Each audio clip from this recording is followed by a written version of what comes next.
আমরা আবারও চলে এসেছি একটা নতুন ভিডিও নিয়ে, সিংহ রাশির প্রেম রাশিফল।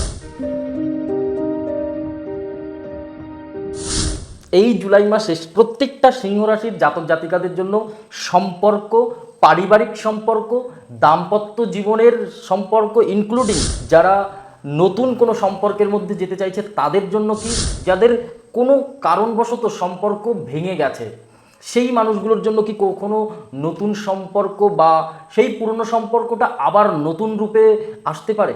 প্রত্যেকটা প্রশ্নের উত্তর দেব আমি।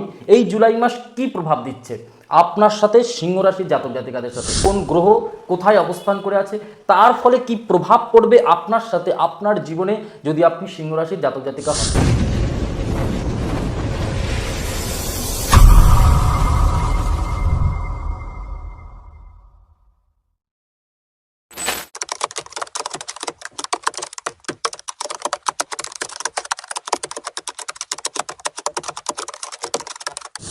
নমস্কার, আমি জ্যোতিষী শ্রী শেখর চক্রবর্তী। আপনাদের জীবনে আগে বলি, শুক্র আর কেতু আপনারই ঘরে বসে আছে, সিংহ রাশির ঘরে। আপনি বলুন তো, রবির সাথে শুক্রের কেমন সম্পর্ক? রবির সাথে শুক্রের ভালো সম্পর্ক নয়, রবির সাথে শুক্রের আর শনির শত্রুতার সম্পর্ক, এটা আমরা সবাই জানি। বাট সেক্ষেত্রে দাঁড়িয়ে যখন সিংহ রাশির ঘরে শুক্র থাকে, তাহলে শুক্র কী দেয়? শুক্র প্রেম, ভালোবাসা, সম্পর্ক, দাম্পত্য জীবনের একটা অনুভূতি, একটা নিজের ইচ্ছার বাইরে গিয়ে কিছু কিছু ড্রিম, স্বপ্ন আপনার জন্য পূরণ করে, ছোটো ছোটো গিফট দেওয়া আপনাকে, মানে এক কথায় লাক্সারি লাইফ। লাক্সারি লাইফ আপনি তো বলতে পারেন, দাদা আমার কাছে তো প্রচুর টাকা নেই, বাট ছোট্ট ছোট্ট গিফট যেটা আপনাকে লাক্সারি ফিল করানো, সেই জায়গা কিন্তু আপনার জন্য শুক্র দেয়। বাট সিংহ রাশির ঘরে কিছু আনএক্সপেক্টেড, আপনার হঠাৎ কোনো না কোনো কারণবশত দুজনের মধ্যে মিসআন্ডারস্ট্যান্ডিং, বন্ডিংয়ে ডিস্টার্ব, এই জায়গাটা কিন্তু শুক্র দেয়। কেতুর সাথে যখন শুক্র এক জায়গায় তৈরি হয়, অনেক বড় বড় সম্পর্ক ভেঙে যেতেও আমরা দেখেছি। আপনি বলতে পারেন, দাদা আপনি শুধু নেগেটিভ কথা কেন বলছেন? নেগেটিভ কথা এই কারণেই বলছি যেটা আপনার পজিটিভ হয়। কারণ শুক্র জুলাই মাসে সিংহ রাশির ঘরে থাকছে। জুলাই মাসটুকু আপনাকে একটু সাবধান, বুঝে বুদ্ধি করে সম্পর্কের মানুষটার সাথে থাকতে হবে, তাহলে আপনার সাথে এই সম্পর্ক পরে গিয়ে দেবে খুব মধুর থেকে অতি মধুর জায়গা। কারণ দেখুন, একটা কথা আপনাকে বলি, যে রৌদ্র শীতকালে আমাদেরকে আরাম দেয়, সেই রৌদ্রই কিন্তু গরমকালে আমাদের জন্য কষ্ট দেয়। তাহলে কি হবে? এখানে একটুখানি জুলাই মাসটাকে নিজেকে কন্ট্রোল, মানে নিজেকে কোনো ভুল ডিসিশান, ভুল কথা বলা, ভুল যে না আমি থাকবো না, এরকম কোনো ব্যবহার থেকে যদি আপনি একটু নিজেকে লুকিয়ে রাখতে পারেন বা নিজেকে কন্ট্রোল করতে পারেন, তাহলে কিন্তু তার সাথে কিন্তু এই জুলাই মাস খুব ভালো যাবে। তবে রবি আর বৃহস্পতি কর্কট রাশির ঘরে, রবি 16ই জুলাই প্রবেশ করছে, বৃহস্পতি অলরেডি ওখানে আছে বসে। কারণ বৃহস্পতি তুঙ্গস্থ, বৃহস্পতি কোথায় বসে আছে? আপনার দ্বাদশ ঘরে বসে আছে। তাহলে বৃহস্পতি আপনার পঞ্চমপতি এবং অষ্টমপতি দ্বাদশ ঘরে বসে রয়েছে।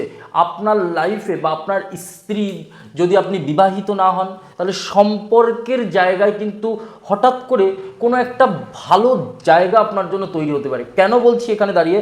বৃহস্পতি কর্মক্ষেত্রে সাফল্য, বৈবাহিক সুখ, ইচ্ছা শক্তি, নিজের ইচ্ছার প্রতি ফল দেয় বৃহস্পতি। বৃহস্পতি দ্বাদশে বসে থাকলেও সে কিন্তু আপনার জন্য খুব ভালো। আপনি যদি সিংহ রাশির জাতক জাতিকা হন, তো আপনার সন্তান যদি হয়, আপনার এজ অনেক বেশি, তো আপনার যদি সন্তান থাকে, তাদের ম্যারেজ হচ্ছিল না, সেই ম্যারেজের কিন্তু একটা যোগ তৈরি হবে। আপনার জন্য রবির প্রভাব খুব ভালো ফল দেবে। যে বদনাম আপনাকে সহ্য করতে হয়েছে, সেটাই এবার লোকের সামনে বেরোবে যে না, আপনি সঠিক ছিলেন, আপনি ভালো ছিলেন। সম্পর্কের মানুষটা কোথাও গুরুত্ব দেবে। আপনার যে ছোট ছোট বিষয় নিয়ে খুঁত ধরতো আর কি, সেই জায়গাগুলো কিন্তু ঠিক হবে। একটা জিনিস বলবো, সম্পর্কের মধ্যে বুধ একটা বড় ভূমিকা। বুধ আপনার সেকেন্ড ঘরের অধিপতি মালিক, বুধ কন্যা রাশি এবং মিথুন রাশির মালিক। সেই বুধ কোথায় বসে আছে? আপনার মিথুন রাশির ঘরে। বক্রি প্লাস আপনার বুধ কিন্তু 7ই জুলাই পর্যন্ত কিন্তু একটুখানি হিসাব করে চলতে হবে। এই সময় আপনাকে 7ই জুলাই থেকে বুধের প্রভাব কিন্তু আপনার জন্য হিসাব করে, ভুল কথা বলতে পারেন আপনি, হঠাৎ করে রাগ, জেদ, মাথা গরম হয়ে যেতে পারে, একটা কথা নেগেটিভ বেরিয়ে পড়তে পারে। সম্পর্কের মানুষটার সাথে একটু গুরুত্ব দেবেন। আর নতুন সম্পর্কে যারা যেতে চাইছে আমি বলবো এই সময় সবথেকে বেস্ট সময় নতুন সম্পর্কে যাওয়ার জন্য। বাট 16ই জুলাইয়ের পর থেকে, 16ই জুলাইয়ের পর থেকে কোনো ব্যক্তি বা কোনো মানুষ যে আপনাকে কেয়ারিং করে বা কেউ আপনাকে খুব ছোট ছোট বিষয়গুলো আপনার প্রতি ধ্যান দেয়, গুরুত্ব দেয়, সেই মানুষটার কথা ভেবে কিন্তু যে হ্যাঁ আপনাকে একটুখানি ভাবতে হবে।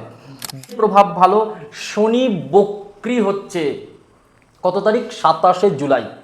এখান থেকে সম্পর্কের স্থায়িত্বকরণ হবে, সম্পর্কর কিন্তু একটা ভালো প্রভাব কিন্তু সিংহ রাশির জাতক জাতিকাদের জীবনে পড়বে।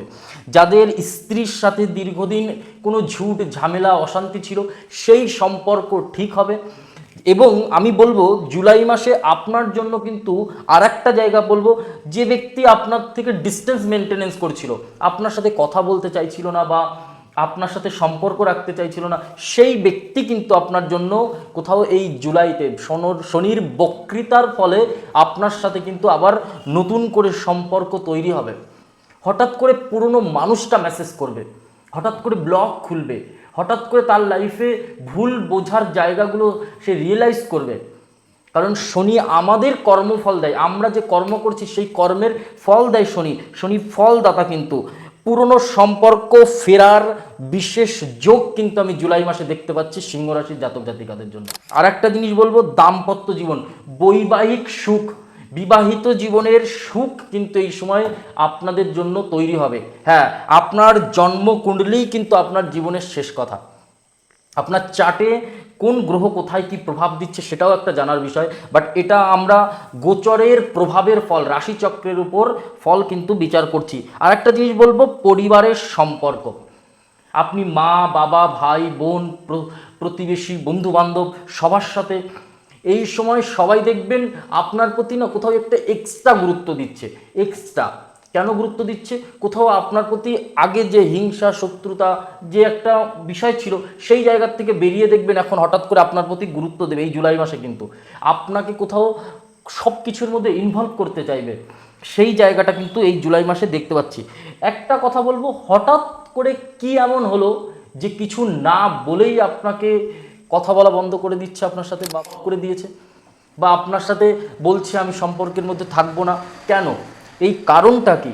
এই কারণটা কিন্তু আপনার রাশির ঘরে যত সময় শুক্র থাকবে কেতু থাকবে তত সময় কিন্তু এই জায়গাটা দেখা যাবে। বাট জুলাইয়ের পর থেকে আমি বলবো শুক্র যখন গোচর করবে সিংহ রাশির থেকে এই সমস্যার কিন্তু বৃহৎ সমাধান হবে এবং আপনি ভালো থাকতে পারবেন। সম্পর্ক আপনাদের খুব মধুর হবে, অতি মধুর। কারণ দেখুন, মন ভালো না থাকলে আমাদের কিচ্ছু ভালো নেই। সবাই বলে আজকে টাকা পয়সা সম্পত্তি বাড়ি গাড়ি সব কিছু থাকার পরেও ভালো নেই আমি। কেন ভালো নেই? এই জায়গাটা, কারণ সম্পর্ক ভালো নেই। কারণ আমাদের সব কিছুর পরে একটা শান্তি চাই, নিজেদের মনের কথা বলার মতো একটা মানুষ চাই, যে মানুষটা কিন্তু আপনার ওই প্রিয় মানুষটা যাকে আপনি সবার সাথে সব কথা বলা যায় না। আর সিংহ রাশির জাতক জাতিকা যদি আপনি হন, আপনি সবার সাথে মিশতে পারবেন না, সবাই আপনার সাথে সেট হবে না, কারণ এরা খাস হয়। এদের লাইফ, রবি এদের রাশির অধিপতি মালিক, এদের নজর সবসময় স্ট্যান্ডার্ড হয়, উপরের দিকে হয়। মান সম্মান খুব নিজেদের লাগে, মান সম্মানের প্রতি এদের খুব ধ্যান। তো সেক্ষেত্রে দাঁড়িয়ে আমি বলবো সিংহ রাশির জাতক জাতিকাদের জন্য সম্পর্ক বদলে গেলেও কোনো কারণবশত শুক্রের প্রভাব যখনই পরিবর্তন হবে আপনার সাথে ভালো হবে, শনির প্রভাবও আপনার জন্য খুব ভালো দেবে। তবে সম্পর্ক যাদের ডিস্টার্ব সিংহ রাশির জাতক জাতিকারা, আমি তাদের জন্য একটা বৃহৎ প্রতিকার দেব। যদি আপনি করতে পারেন এই টোটকা বা এই প্রতিকার, আপনার জীবনে একটা বৃহৎ পরিবর্তন হবে। যে কথাগুলো বলছি এই জায়গায় একটা গ্রিন কালির পেন নেবেন, একটা সবুজ কালির পেন, এবং নিজের হাতে নিজের ডেট অফ বার্থ লিখবেন, নিজের নাম লিখবেন নিজের হাতে। আপনি যদি মেয়ে হন বাঁ হাতে, যদি ছেলে হন ডান হাতে। এবং ওই জিনিসটা লেখার পরে নিজের মনস্কামনা লিখবেন, লিখে তার নিচে লিখবেন ওং নমো ভগবতে বাসুদেবায় নমঃ। আপনার সমস্ত মনস্কামনা পূর্ণ হবে, সম্পর্ক ভালো হবে এবং ভোলেনাথ মহাদেবের প্রতি ভক্তি শ্রদ্ধা এবং খুব ভালো জায়গা কিন্তু তৈরি হবে এই সময়। তবে একটা কথা বলবো, ওম নমঃ শিবায় মন্ত্র জপ করুন 108 বার, খুব ভালো থাকবে। ভিডিওটা ভালো লাগলে অবশ্যই লাইক কমেন্ট আর একটু শেয়ার করবেন। ভিডিওটা কোথা থেকে দেখছেন অবশ্যই কমেন্ট করে বলতে ভুলবেন না। আর একটা জিনিস, এটা কিন্তু আমাদের গোচরের প্রভাবের ফল, এটা কিন্তু জেনারেল প্রেডিকশন। আপনার জন্মছকে কিন্তু আপনার জীবনের শেষ কথা। নমস্কার, জয় মা কালী, জয় ভোলানাথ।